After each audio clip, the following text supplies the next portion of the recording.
आज के समय में अपना रिटायरमेंट प्लान करना बहुत ही ज़्यादा महत्वपूर्ण हो गया है और इसीलिए गवर्नमेंट भी दो पेंशन स्कीम आप लोगों को ऑफर करती है, जैसे कि नेशनल पेंशन स्कीम और अटल पेंशन योजना। बहुत लोगों को ये कंफ्यूजन होता है और वो ये सोचते हैं कि ये दोनों ही योजना सिमिलर हैं, एक जैसे ही है। पर यहाँ पे मैं आपको बता दूं, हालांकि ये दोनों स्कीम आपको सोशल सिक्योरिटी प्रोवाइड करने के लिए ही बनाई गई है, आपके रिटायरमेंट लाइफ के लिए ही बनाई गई है, पर ये दोनों प्रोडक्ट सेम नहीं है, बिल्कुल भी एक जैसे नहीं है। जब भी हम अपना रिटायरमेंट प्लान करते हैं, बहुत लोगों को ये कन्फ्यूजन होता है कि हम किस योजना में इन्वेस्ट करें, किस योजना में अपने पैसे लगाएं ताकि हमको आगे चल के ज़्यादा प्रॉफिट मिल सके। क्या हमें दोनों ही स्कीम में इन्वेस्ट करना चाहिए ताकि हमको दो डबल पेंशन मिले, या फिर ये वाइस है, ये समझदारी है कि हम एक ही अकाउंट खोलें और एक ही रिटायरमेंट पेंशन लें। हेलो दोस्तों, मेरा नाम है नमिता पांडे और आप सभी का एक और नए वीडियो में स्वागत है, जहां हम बात करने वाले हैं कि क्या आपको नेशनल पेंशन स्कीम में इन्वेस्ट करना चाहिए या फिर आपको अटल पेंशन योजना में इन्वेस्ट करना चाहिए ताकि आपका रिटायरमेंट रिच हो सके, यानी कि आप अमीर रिटायर हो सकें।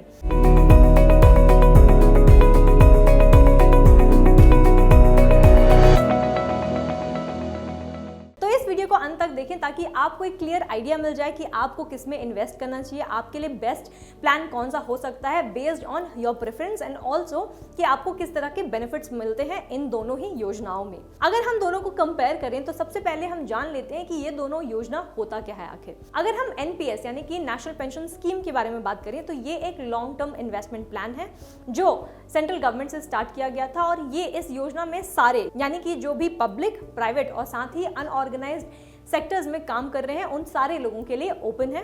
और ये स्कीम मैं आपको बता दूं PFRDA के तहत इसे ऑथराइज किया जाता है, इसे रेगुलेट किया जाता है, जो कि है pension fund regulatory and development authority. तो इस स्कीम के तहत सारे ही इन्वेस्टर्स को, सारे ही निवेशकर को ये अपॉर्चुनिटी मिलती है, ये मौका मिलता है कि वो पेंशन अकाउंट में कंट्रीब्यूट करें जब तक कि वो काम कर रहे हैं। फॉर एग्जाम्पल, अगर आज आप एक 30 ईयर्स के हैं, आप 30 साल के हैं, तो अगले 30 साल तक आपको कंट्रीब्यूट करना है, आपको इन्वेस्ट करना है अपने रिटायरमेंट प्लान के लिए। और 60 ईयर्स के बाद आपको ये मौका मिलता है कि आप 60% जो है आपका अमाउंट जितना भी आपने कंट्रीब्यूट किया, 60% आप लमसम में विड्रॉ कर सकते हैं और 40% आपको एन्युटी मिलेगी, यानी कि हर महीने आपको पेंशन के रूप में एन्युटी मिलती है।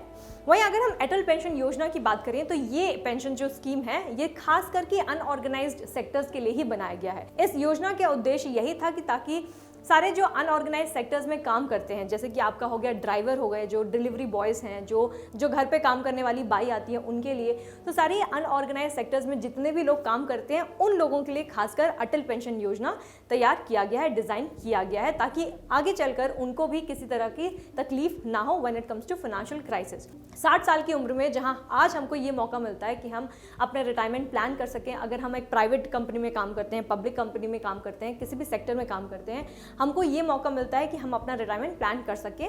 उसी हिसाब से जो अनऑर्गेनाइज सेक्टर है उनको ये मौका नहीं मिलता, उनको ये EPF यानी कि एम्प्लॉय प्रोविडेंट फंड जैसा कोई भी इन्वेस्टमेंट स्कीम नहीं मिलता ताकि वो अपना रिटायरमेंट प्लान कर सकें। तो इसीलिए इसी उद्देश्य से अटल पेंशन योजना बनाई गई है ताकि वो भी, ऐसे लोग भी अपने रिटायरमेंट को अच्छी तरह से प्लान कर सकें ताकि उन्हें किसी तरह की आर्थिक दिक्कत ना हो आगे चलकर। यहाँ मैं साथ में ये भी बता दूं कि अटल पेंशन योजना में आपको रेंज मिलता है कि कितना आपको फिक्स्ड रिटर्न चाहिए, यानी कि 60 साल के बाद आपको हर महीने क्या आपको 1000 रुपये चाहिए, हर महीने 2000 रुपये चाहिए, 3000 रुपये चाहिए, 4 चाहिए या फिर 5000 रुपये चाहिए। तो बेस्ड ऑन दैट उस हिसाब से आप आज का अपना कंट्रीब्यूट करते हैं। आगे बढ़ते हुए अब जान लेते हैं कि इन दोनों ही स्कीम्स में ऐसे डिफरेंस क्या है, यानी कि इन दोनों में अंतर क्या क्या है। चाहे हम इसकी एलिजिबिलिटी के बारे में बात करें, चाहे इसकी इन्वेस्टमेंट अमाउंट की बात करें, चाहे हम इसके रिटर्न्स की बात करें, एक्सेट्रा। तो सबसे पहला डिफरेंस मैं आपको ये बताऊंगी in terms of age of joining. मतलब कि जब भी आप नेशनल पेंशन स्कीम अकाउंट आपको खोलते हैं तब आप 18 उम्र से लेकर 65 यानी कि 65 साल तक आप इसमें कंट्रीब्यूट कर सकते हैं। वहीं दूसरी तरफ अगर हम अटल पेंशन योजना की बात करें तो यहाँ भी आप 18 साल की उम्र में अटल पेंशन योजना का अकाउंट जो है वो डेफिनेटली खोल सकते हैं, पर यहाँ पे जो मैक्सिमम एज लिमिट है वो 40 साल तक का ही है, यानी कि आप 40 साल तक ही अटल पेंशन योजना का अकाउंट जो है वो खोल सकते हैं। उससे ज्यादा अगर आप 45 ईयर्स के हैं तब आप ये अकाउंट नहीं खोल सकते। तो ये था पहला डिफरेंस। दूसरा डिफरेंस इन दोनों में ये है when we talk about the eligibility criteria, यानी आज अगर आप नेशनल पेंशन स्कीम का अकाउंट खोलना चाहते हैं तो ये सारे ही भारतीय नागरिक और साथ ही एनआरआईज को अलाउ करता है कि वो एनपीएस अकाउंट खोल सके, यहाँ पे कोई रिस्ट्रिक्शंस नहीं है। वहीं दूसरी तरफ अगर आप अटल पेंशन योजना की हम बात करें तो अटल पेंशन योजना सिर्फ भारत के नागरिक ही खोल सकते हैं और एनआरआईज को ये मौका नहीं मिलता कि वो अटल पेंशन योजना में अपना अकाउंट खोलें और अपने लिए रिटायरमेंट प्लान कर सके। तो ऐसे में जो एनआरआईज हैं वो डेफिनेटली एनपीएस अकाउंट खोल सकते हैं। वहीं तीसरा डिफरेंस इनमें आ जाएगा टाइप ऑफ अकाउंट में। अगर हम एनपीएस की बात करें तो यहाँ पे आपको ये मौका मिलता है कि आप टियर 1 और साथ ही टियर 2 अकाउंट दोनों खोल सके। यहाँ पे जरूरी बात यह है कि जब भी आप एनपीएस अकाउंट खोलते हैं तो टियर 1 अकाउंट आपका मैंडेटरी खोलना है और सेकेंड वन जो टियर 2 अकाउंट है वो मैंडेटरी नहीं है, ये ऑप्शनल है।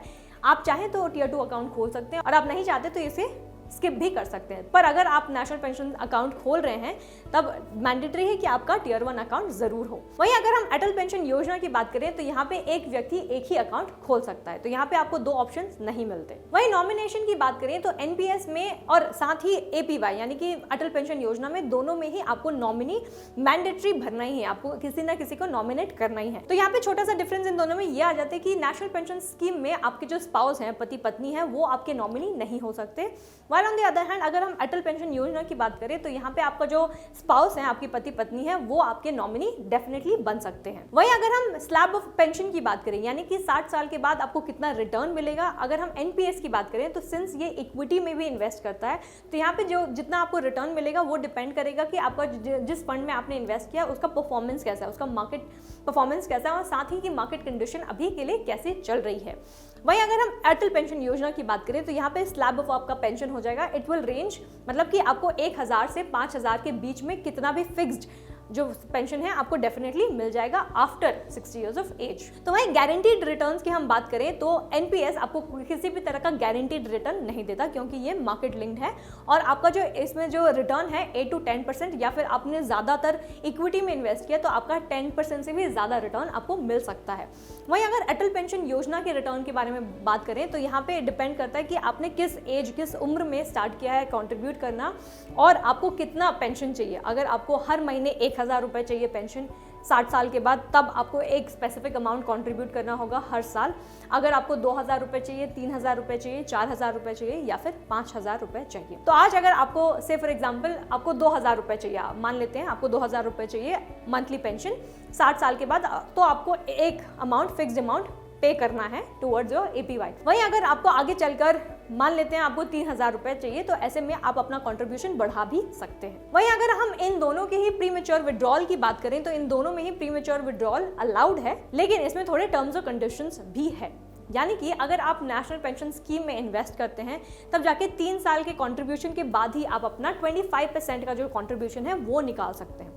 वहीं अगर हम अटल पेंशन योजना की बात करें तो यहाँ पे प्रीमेच्योर विड्रॉल अलाउड तो वैसे नहीं है, अगर बट आपकी फॉर एग्जांपल थोड़े ऐसे सिचुएशंस हैं, सर्कमस्टांसेस हैं जहाँ पर जो कंट्रीब्यूटर है उसकी मौत हो गई है, तब वो विड्रॉ कर सकते हैं अमाउंट, या फिर किसी तरह का मेडिकल इमरजेंसी है, कोई किसी तरह की बीमारी है, उसके लिए आपको इलाज कराना है, उसके लिए पैसे चाहिए, तब जाके आप प्रीमेच्योर विड्रॉल कर सकते हैं। और यहाँ पे मैं आपको बता दूं, इन केस आप प्रीमेच्योर विड्रॉल करते हैं अटल पेंशन योजना से तो यहाँ पे जो गवर्नमेंट जो कंट्रीब्यूट करता है वो एडेड नहीं होता और आपने जितना कंट्रीब्यूट किया है अपने अटल पेंशन योजना अकाउंट में वही आपको वापस मिलता है विद इंटरेस्ट। वहीं अगर नेशनल पेंशन स्कीम की बात करें तो यहाँ पे टियर 1 अकाउंट से आप 25% का विड्रॉल, प्रीमेच्योर विड्रॉल कर सकते हैं और बाकी का जो परसेंट है वो आपके एन्युटी में जाता है। वहीं अगले डिफरेंस की हम अगर बात करें तो यहाँ पे अगला डिफरेंस इन दोनों में है इन टर्म्स ऑफ इन्वेस्टमेंट चॉइस। अगर आप एनपीएस में आज इन्वेस्ट करते हैं तो यहाँ पे इन्वेस्टर को 2 चॉइस मिलती है, ऑटो चॉइस या फिर एक्टिव चॉइस। तो यहाँ पे आप चूज कर सकते हैं, अगर आपको ज़्यादा नॉलेज है तो आप एक्टिव चॉइस कर सकते हैं, आपको ज़्यादा नॉलेज नहीं है कि आपको कहाँ कहाँ इन्वेस्ट करना चाहिए तो आप ऑटो चॉइस इन्वेस्ट कर सकते हैं, जहाँ पे आपका जो फंड मैनेजर है आपके बिहाफ पे वो इन्वेस्ट करेगा। ऑन दी अदर हैंड अगर हम अटल पेंशन योजना की बात करें तो यहाँ पे आपको किसी तरह का चॉइस, इन्वेस्टमेंट चॉइस नहीं मिलता है और जितना भी आपने इन्वेस्ट किया उस हिसाब से आपको पेंशन मिलता है 60 ईयर्स के बाद। अगला डिफरेंस है गवर्नमेंट कॉन्ट्रीब्यूशन। तो जैसे कि मैंने ऑलरेडी आपको बताया है, अगर आप प्रीमेच्योर विड्रॉल करते हैं अटल पेंशन योजना में तो जैसे मैंने मेंशन किया यहाँ पे गवर्नमेंट कंट्रीब्यूशन ऐड नहीं होगा। तो यहाँ पे गवर्नमेंट कंट्रीब्यूशन बेसिकली ये है कि अगर आज आप अटल पेंशन योजना अकाउंट खोलते हैं तो आपके साथ साथ गवर्नमेंट भी यहाँ पे आपके अकाउंट में कंट्रीब्यूट करती है, पर यहाँ पे थोड़े कंडीशंस और टर्म्स और कंडीशंस लागू होते हैं। ऑन दी अदर हैंड अगर आप एनपीएस अकाउंट खोलते हैं तो गवर्नमेंट की तरफ से आपके अकाउंट में किसी भी तरह का कंट्रीब्यूशन नहीं होता। तो इन दोनों के रिटर्न्स जो सबसे मेजर पॉइंट है, जब भी आप इन्वेस्ट करते हैं तो सबसे पहले आप रिटर्न्स देखते हैं। तो अगर हम दोनों के रिटर्न्स की हम बात करें तो एनपीएस जैसा कि मैंने कहा ये मार्केट लिंक्ड है, तो उस बेसिस पे आपको ये रिटर्न्स मिलते हैं। तो यहाँ पे आपको 4 तरीके के चॉइस मिलते हैं, या फिर आप इक्विटी में चूज कर सकते हैं इन्वेस्ट करना। अब सेकंड ऑप्शन है आपके पास कि आप कॉर्पोरेट बॉन्ड्स में इन्वेस्ट कर सकते हैं, गवर्नमेंट सिक्योरिटीज में इन्वेस्ट कर सकते हैं। चौथा ऑप्शन ये है कि आप ऑल्टरनेटिव इन्वेस्टमेंट कर सकते हैं। ऑल्टरनेटिव इन्वेस्टमेंट में आपको बता दूं ज्यादा रिस्की होता है, तो इसीलिए यहाँ पे 5% का लिमिट ऑलरेडी दिया हुआ है। तो आज अगर आप एक एग्रेसिव इन्वेस्टर हैं, आप रिस्क ले सकते हैं अपने इन्वेस्टमेंट से, तब आप ज्यादातर इक्विटी में इन्वेस्ट करें डिपेंडिंग ऑन योर एज। तो आज अगर आपकी उम्र कम है तो आप इक्विटी में डेफिनेटली इन्वेस्ट कर सकते हैं, ज़्यादा एक्सपोजर दे सकते हैं वहाँ पे। फॉर एग्जाम्पल आप 70% ऑफ योर इन्वेस्टमेंट जो टोटल कॉर्पस है यहाँ पे, क्योंकि आपको चॉइस मिलती है कि कितना परसेंट आपका इक्विटी में जा सकता है, तो 70% आप इक्विटी में भर सकते हैं, या फिर 60% कर सकते हैं, 50% कर सकते हैं डिपेंडिंग ऑन योर एज। अगर आपकी एज कम है तो ज़्यादा से ज़्यादा आप इक्विटी में इन्वेस्ट करें, क्योंकि ये थोड़ा रिस्की डेफिनेटली है पर आपको रिटर्न्स भी हाई देगा। तो इसीलिए मैं ये सजेस्ट करूँगी कि अगर आपकी उम्र कम है और रिस्क ले सकते हैं तभी आप इक्विटी में इन्वेस्ट करें। अगर आपको किसी भी तरह का रिस्क नहीं लेना है तब आप इक्विटी में ज़्यादा इन्वेस्ट ना करें और उसमें थोड़ा परसेंट ही दें, या फिर 20% 30% उतना ही दें, और बाकी का जो आपका टोटल कॉर्पस है वो डिवाइड कर लें अमंगस्ट से कॉर्पोरेट बॉन्ड्स, अगर आपको गवर्नमेंट सिक्योरिटीज़ में इन्वेस्ट करना है एक्सेट्रा। तो क्योंकि ये सेफ है तो इसमें ज़्यादा आप कंट्रीब्यूट कर सकते हैं। तो एनपीएस में आपको ये चॉइस मिलती है कि आपको कितना परसेंट अपना इन्वेस्टमेंट है, कितना परसेंट आपको इक्विटी में देना है, कितना परसेंट कॉर्पोरेट बॉन्ड्स में, कितना परसेंट गवर्नमेंट सिक्योरिटीज में देना है, और लास्टली ऑल्टरनेटिव इन्वेस्टमेंट में। On the other hand APY की बात करें अटल पेंशन योजना में, तो यहाँ पे आपके एज के ऊपर निर्भर करता है कि आपको कितना आज इन्वेस्ट करना है, कितना निवेश करना है, और उस बेसिस पे आपको रिटर्न्स मिलते हैं। तो ये थे कुछ खास अंतर। उम्मीद करती हूँ इस वीडियो से आपको ये क्लियर आइडिया मिल गया होगा कि क्या आपको एनपीएस में इन्वेस्ट करना है या फिर आपको एपीवाई यानी कि अटल पेंशन योजना में निवेश करना है। जो भी आपका रिटायरमेंट प्लान है, जितना जो भी आपका ऑब्जेक्टिव है कि हाँ मुझे रिटायरमेंट के बाद वर्ल्ड टूर पे जाना है, मुझे रिटायरमेंट के बाद घर खरीदना है, या कुछ भी आपका जो भी फाइनेंशियल गोल है, उस हिसाब से आज आप डिसाइड कर सकते हैं कि क्या आपको एनपीएस में इन्वेस्ट करना चाहिए या फिर आपको अटल पेंशन योजना में इन्वेस्ट करना चाहिए। तो आज जो भी आप अपने फ्यूचर के लिए प्लान करते हैं उस हिसाब से निवेश कर सकते हैं। यहाँ पे मैं आपको बता दूं रिटायरमेंट प्लानिंग बेहद ज़रूरी है, तो आप किसी भी योजना में इन्वेस्ट करें, पर सबसे ज़रूरी ये है कि आप शुरू करें इन्वेस्ट करना, शुरू करें निवेश करना। तो इसी के साथ ये वीडियो को मैं समाप्त करती हूँ। अगर इन डिटेल आपको जानना है कि कौन कौन से अलग गवर्नमेंट स्कीम्स हैं जहाँ पे आप इन्वेस्ट कर सकते हैं, या फिर आपको सीखना है, जानना है इन डिटेल कि कैसे आप म्यूचुअल फंड्स में इन्वेस्ट कर सकते हैं, स्टॉक्स में इन्वेस्ट कर सकते हैं, तो उसके लिए आप फ्रीडम ऐप डाउनलोड कर सकते हैं। आप फ्रीडम ऐप प्ले स्टोर या ऐप स्टोर दोनों से ही डाउनलोड कर सकते हैं, और साथ ही लिंक भी दिया गया हुआ है नीचे डिस्क्रिप्शन पर। तो जल्द डाउनलोड करें फ्रीडम ऐप और अपनी इन्वेस्टमेंट जर्नी को शुरू कीजिए। और साथ ही ये वीडियो अगर आपको पसंद आया है तो इसे लाइक और शेयर करना ना भूलें, और अपने फैमिली और फ्रेंड्स को भी बताएं कि आपका रिटायरमेंट प्लान क्या है और आप उनको ज्ञान दें कि उनको क्या करना चाहिए। तो इस चैनल को सब्सक्राइब करें फॉर मोर इन्फॉर्मेशन, और बेल आइकन को भी दबाना ना भूलें। Thank you for watching freedom, get wise, break free.